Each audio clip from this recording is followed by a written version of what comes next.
जी। गेहूं खरीद के पहले दिन ही खट्टर सरकार पूरी तरह से फेल साबित हो गई है। कैथल, गुलाचीका, उचाना, नरवाना, नारनौद, जींद, महेंद्रगढ़, बल्लभगढ़, पूरे प्रदेश की मंडियों में हाहाकार मचा है और किसान खून के आंसू रोने को मजबूर है। कहीं मंडियों में खरीद एजेंसियां ही नहीं, कहीं किसी मंडी के अंदर बारदाना नहीं, कहीं आड़ती हड़ताल पर है, कहीं किसान का नाम ही नहीं, कहीं किसान का नाम है तो 40 क्विंटल की बजाय 4 क्विंटल गेहूं खरीदी जा रही है।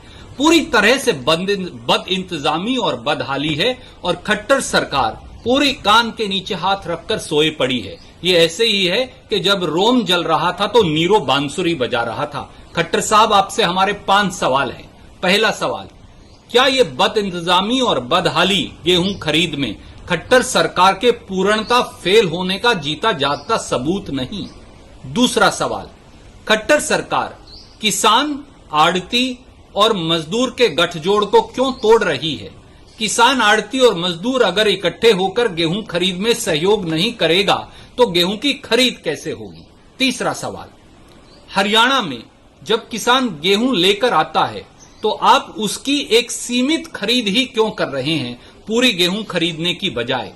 अगर इस प्रकार से 20 दिन पहले से ही गेहूं की खरीद देर हो गई और अगर थोड़ी थोड़ी करके गेहूं खरीदेंगे तो 30 दिन का जो गेहूं खरीद चक्र है वो बढ़कर 90 से 120 दिन हो जाएगा। ऐसे में किसान अपनी फसल का भंडारण कैसे करेगा, मजदूर को पैसा मेहनताना कैसे देगा, पट्टे का पैसा कैसे देगा और अगली फसल की बुआई कैसे करेगा?